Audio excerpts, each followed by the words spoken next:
இவளை மீட்டும் சங்கீதங்கள் என்னை என்னை உடைக்க.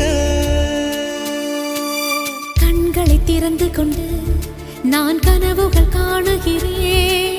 கண்களை மூடிக்கொண்டு நான் காட்சிகள் தேடுகிறேன். உன் பொன்விரல் தொடுகையிலே நான் பூவாய் மாறுகிறேன். பூமியில் நாம் வாழும் காலம் தோறும் உண்மையில்